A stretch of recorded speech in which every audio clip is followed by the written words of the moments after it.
solving that problem, being the change that I and so many other marketers want to see.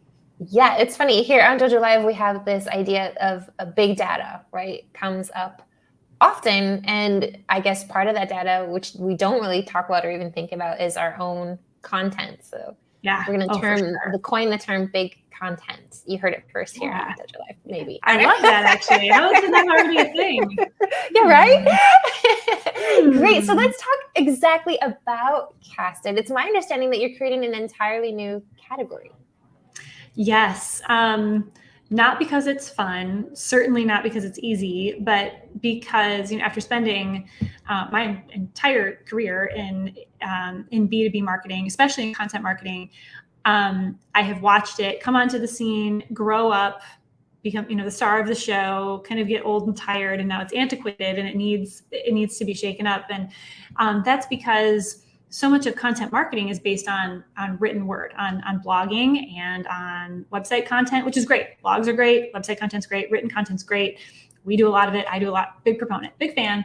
But this exists. Shows like this exist, and podcasts exist, and videos exist, and they exist for a reason. Technology has finally caught up with the ability to say, I want to stream things at home. I want to stream things on my phone. I want to listen to things on my commute. That wasn't the case 10, 15, 20 years ago. It is now. But the playbook has remained the same to say, go write all the things, rank on search for all of your written content. Oh, and in all of the margins and all of your abundant spare time, create this rich, creative, connective tissue content. But those things, they don't work. It's like, do this old school stuff because we know how to measure it. Do this new school stuff because we know it works, but we can't prove it. We can prove one, but not the other. And so it's time for that to change. We're building the product to change it. And we've created this methodology to change it, which is called amplified marketing, which says, okay, start with this. Have a rich conversation with the people that your audience wants to hear from. Hopefully that's the case today. And then start there and then ring it out. Like, how do you take that not as the end result, but as the starter, and really ring it out across multiple channels, take pieces and parts and embed it over here and share it over here and clip it and repurpose it over here. And then measure it. So you maximize its value, and then you measure its reach, not only on the brand, but on the business as a whole. And so that's what we're advocating. That's the movement that we're leading and the product that we're building. Nice. I really, really love it. Thank you. Thank you for sharing it. It makes perfect sense as to what you're talking about. We'll probably have a business conversation here post-show. But before we get to that, let's talk about your topic today as chosen by you. What is the show's topic, America? Turning creativity into marketing fuel. Those who get creative, authentic, and engaging will be rewarded. But what about the ROI on that creativity? In this show, learn to maximize your return on creativity by starting with core creative content, breaking into smaller pieces, and amplifying it, as Lindsay said. So why did you choose this topic, Lindsay? Why is it important for today's show? Well, it's what I'm living and breathing every day. And as I mentioned, it's this whole, it's the whole category that we're finding ourselves building. It's this idea that marketers in particular are squeezed right now. The bar has never been higher. We as humans all know it. The bar is really high for creativity. I mean, I call it the Netflixization of content, because everyone's essentially a knowledge worker, or a vast majority of people these days. It's true. I mean, it's kind of scary in the event of a zombie apocalypse, but Are we there? Is that happening? Is that a thing? But I mean, like TikTok and Instagram. I mean, like, there's good content on there. We can all, I have an 11-year-old and 2 almost 9-year-olds. And I mean, I watch this stuff and I'm like, this is stupid, but it's good, right? Like it's got an audience, and we love it. It's growing, and the people behind those audiences are growing brands. And so, case in point, like, the bar is really high for creativity. We all expect, as human beings, whether it's on consuming something on behalf of our business or on behalf of just our personal selves, we think about what we expect out of content. It's a high bar.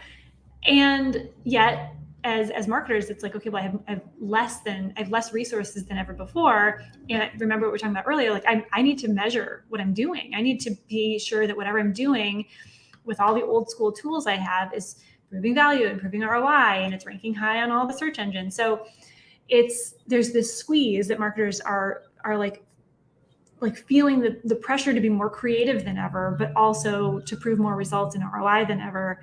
And something's got to give. And we think it's the methodology, and it's that you should be able to get an ROI. You should be able to go focus on being creative and being that connective tissue with your audience, and also be able to prove its value. All right. So I see here, at least in the tagline that you chose, like a 1-2 punch or 1-2-3 punch, right? First of all, get creative, make that content. Then we want to make it smaller, and then we want to amplify it.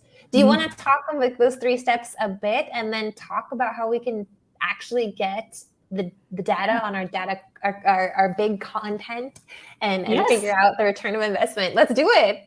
Yeah. Let's do that. And I think there's actually a 4th one too, which is, and you summarized it so succinctly, but and I'm not going to do as good of a job with that. But it's like repurpose and go back and like repeat and make sure you're mining the content that you're the iteration, which will probably come after amplifying. Exactly. Right. Yeah. So starting with step 1, create that rich content. You get simple. You go back to basics. Start with who's it for, and why are you doing it? Right? Who's your audience? Who am I doing this for? And what's the goal? Because creating something for brand awareness is a whole lot different than creating something to convert people or to reconvert people or to cross some finish line, right? So who's it for specifically? You can't make something for everyone and expect it to be really successful. And you're not going to be successful if you don't have a goal, right? So start there, create something that's really rich, really creative. And that doesn't mean expensive. It just means that it's going to resonate with your audience. Who can you include? Who can you talk to? Who are the experts who have voices and opinions and insights that are going to matter to your audience? How do you capture those voices? How do you turn that into content, as simple as it may be, that's going to resonate with your audience? That's step 1. So that's that, create. And then maximize. And like you said, make it small. Absolutely. Atomize it. Bring it out. So create a show. So we're doing that right now, right? So we're having this conversation. We're creating a show. Some examples of that would be, how do I get a transcript and use that transcript to share, to make it, one, more accessible to people who might not have been able to hear the show but could read it. And it also works really well for SEO purposes to have the written version of the show so that search engines can find it as well. Also, if you equip a writer with a transcript, they can work wonders with it to get inspired to create not just one, but many other pieces that are really rich and valuable that were inspired by the conversation. That's one example. Another one is, how can I pull clips and pieces of the show that I could embed into one of those blog posts, or that I could share on social media, or that I could give to my salesperson that is a clip of one of my customers talking about how we saved them 50% in whatever cost savings, so that they can share it in their sales cycle, right? So there's lots of different ways that you can amplify, that you can make it small, and that you can use that content in myriad ways. And then measure. So how can we say, okay, not only who is this reaching, or how many is this reaching? How many number of downloads? How many impressions? That is becoming easier and easier all the time, which is great news. But how can you take it that much further to say, okay, but who though? Not just how many, but who? And Casted does that. There's a few other ways that you can do it too that are a little bit more manual. But when you start asking, okay, not only how many people are in my audience, but who, that's where the rubber really meets the road, because maybe there's 500 people, 500 of the wrong people versus 10 of the right people. I want to know that, right?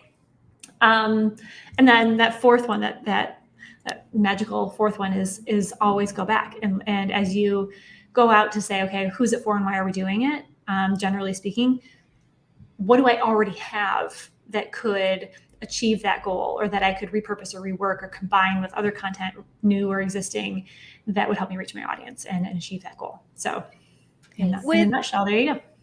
With the 3rd component, which is amplifying, How do you handle when your clients, there are podcasts that are buying followers, impressions? Is that an obstacle for you with your application? That are like buying them, like paying for. Exactly.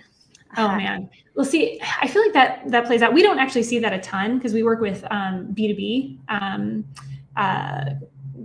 companies that are building audiences for different purposes. Like you'll run into people or podcasters that are buying audiences and using influencers more often in like B2C content, because if you grow your audience into a certain size, then you can sell ads, you can sell promotions, you can sell sponsorships, because it looks like you're reaching more people.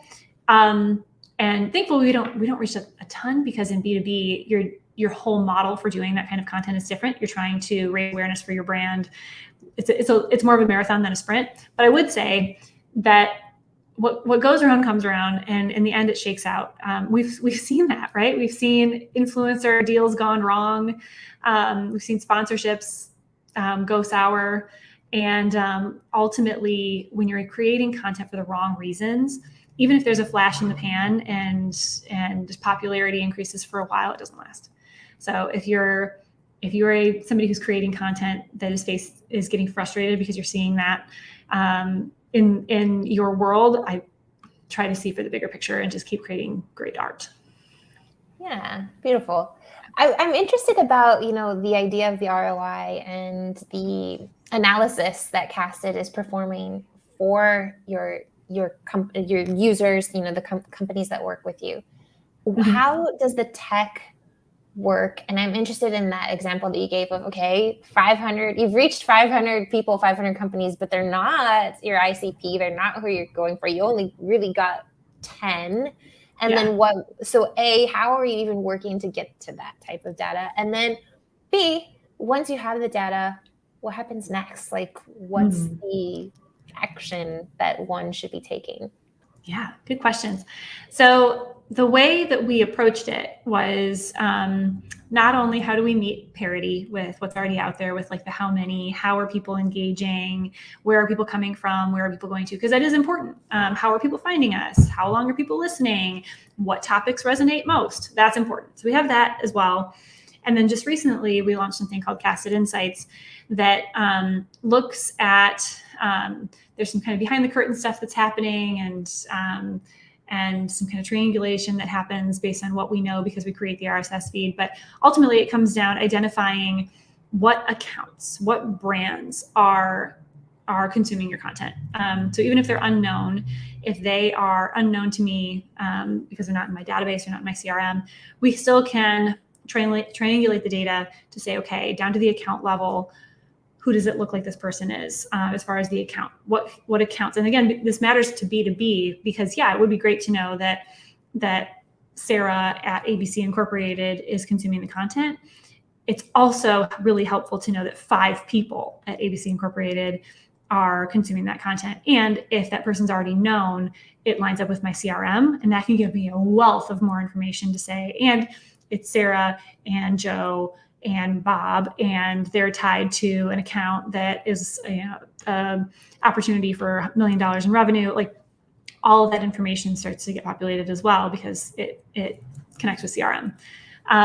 But even if we don't connect with CRM, even if that information isn't there, we are able to provide more information because of the way that we were built from day one to say, okay, this is different. B2B marketers do these shows for different reasons, and they really need to know down to the account level what brands, what companies are engaging, so that, to your point, what happens next, so that I know as a marketer, is the content that I'm creating resonating, and is it resonating with the audiences that I want it to resonate with? So there's one. And then also, how can I let my sales team know, hey, these are the accounts that are really resonating with that our content's really resonating with, and they seem to be in your territory, and here's the activity. Go forth and take action on it, which then lets me prove my value to the business and say, okay, exactly. So I can say, we did this campaign, we created all this content, and it generated this much engagement, this much activity. And for these sales reps, these were the accounts that engaged. And then if it's connected to my CRM, I can say, and it was connected to this much, it influenced this much revenue, it influenced this much pipeline, it influenced this many upsells. And that's the holy grail, is being able for a marketer to be empowered to prove your value to the business. Mm-hmm. Once you take the marketing to the sales side, I'm curious, of how deep, I guess, Casted is able to identify and personalize, and what would those potential prospects, have you seen them react to something like, hey, I noticed that you watched this show or this thing? Do they find that that level of personalization intriguing? Wow, you really know who I am. You reached out to me with a purpose. Or are they creeped out and at the stalker level? How in your face, I guess, transparent do you take it after the fact? Yeah, I think, that is a brand by brand decision. And the company that I came from was doing, personalization at scale, and was dealing with that was providing that providing that option for their customers as well, to say, look, here's the information, do with it what you will. And same thing here is if we have customer A and customer B, and customer A is that type of brand where, depending on what they're selling and who is it for, why are you doing it, if it makes sense for them to be like, hey, I saw that you were on the show, I would love to interact with you and answer more questions. That's a fit, and that actually feels good, depending on the brand, depending on who your audience is, who are you talking to, what is the scenario, versus company B, it might be super creepy, super inappropriate. If it's super top of funnel content and a salesperson reaches out, that doesn't feel great. But if it's super bottom of funnel content and the shoe fits and it makes sense, then it could be like, hey, you're listening to this podcast about, that's comparing us with our competitor. It's really detailed, and I thought that you might be interested in knowing some more information, like details on pricing or seeing a demo yourself. That could feel really customized and really exceptional service, whereas something else might be creepy and icky, and you're obviously just trying to sell me. So it all goes back to who is it for, why are you doing it, and how can you really put yourself in the shoes of the customer and what they're looking for. Try both methods, and Cassid will tell you which one worked better. Exactly. Perfect. So I also had a question, and now I remember now. So I understand that your target, your users are, of course, other companies, companies who are reaching out to companies. But who is using your product? The marketers, and the level of tech usability that's involved. What did that look like in terms of your design? How much, code do I need to know to be able to use Zero. Zip. Yeah, it's we are designed for and used by marketers. So typically content marketers, marketing managers, marketing specialists, podcast hosts. That's who's using our platform. We come in after a show is created, after any editing and production is done. It's uploaded into Casted, and then everything else happens from there. And it's a really beautiful interface. It's very easy to use. And I actually use it for our own board of directors. Every time we have our quarterly board meetings, we make a podcast for them, and we upload all the pre-reads and everything into our podcast, our board of directors podcast. And it's really easy. And I pull all kinds of clips and key takeaways, and I send it onto them in ahead of the board meeting so that they can get continued exposure to the platform and get kind of a little teaser of what we're going to talk about in the board meeting. And it's easy to use, and it's absolutely designed to make life better for marketers, and certainly not more technical or more difficult. So you're not making engineers within the companies roll their eyes having to pull something up for the PMs or the marketers anymore, and you're not having the marketers frustrated twiddling their thumbs waiting for somebody to do the data component. It's all it's not only easy, but it actually really is a beautiful interface. Our product team and product designers did a really good job. Congratulations. And continue to do a good job. Yeah. Congratulations. They're pretty great. Yes. So we're actually coming to the final minutes of the show, and I'd like to take it back to Casted itself and the founding of this company, taking the leadership of this company. What's the culture that you have built, that you're looking to build? What's important internally at Cast? Yeah, well, actually, it's this very timely conversation because we had our H2, like our second half of the year kickoff yesterday, and we rolled out values, kind of our first official written down values. I mean, we've had it kind of unspoken or kind of spoken in so many words, and they are that we each own our part. We each really understand who we are and the role we play in the overall meaning of the business, which is super important because everybody plays a role in the business. And to think that anyone has any more important role than another is silly. You have to own it and understand it.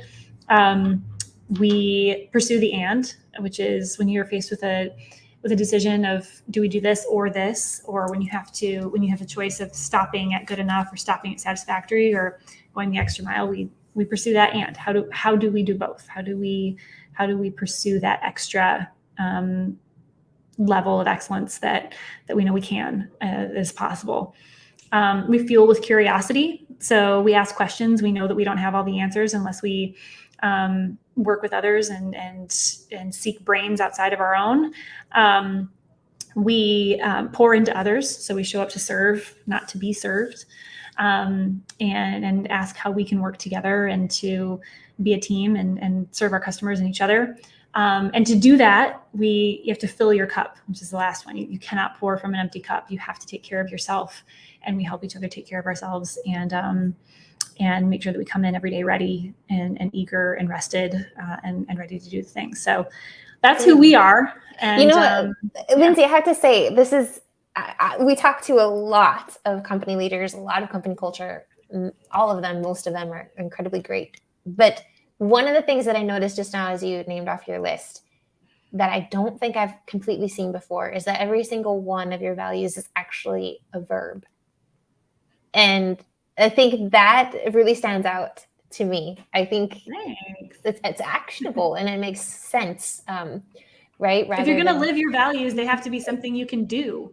Which yes. is a verb. Yes. Like just grammar, people.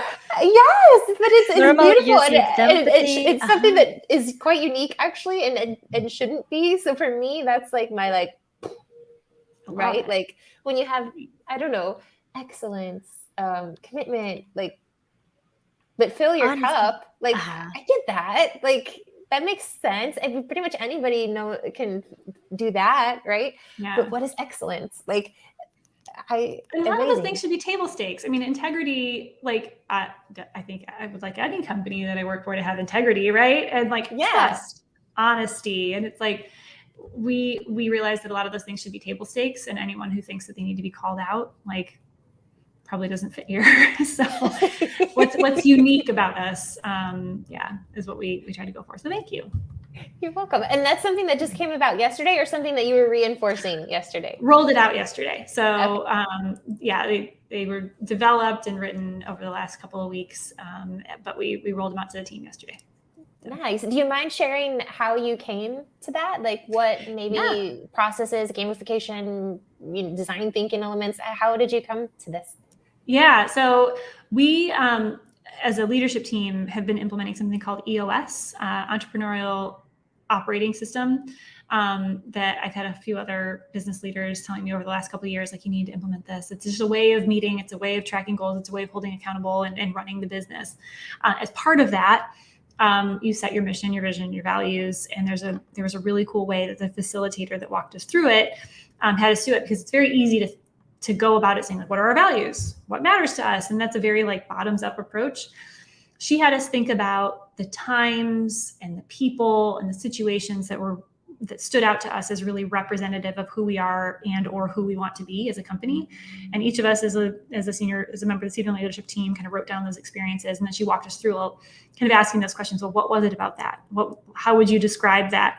And we ended up with a list of words. And so every single word, fuel with curiosity. It wasn't be curious. It was, fuel is a very intentional word. And so she just kind of walked us through and just asked more of those yes, but why questions, until we got to a place that we could start riffing on what are the categories here and what are the words that really stand out to us, until we got to something like that. And then I kind of finessed them into the final state. But it was very collaborative and in a really beautiful and really effective way. Highly recommend it.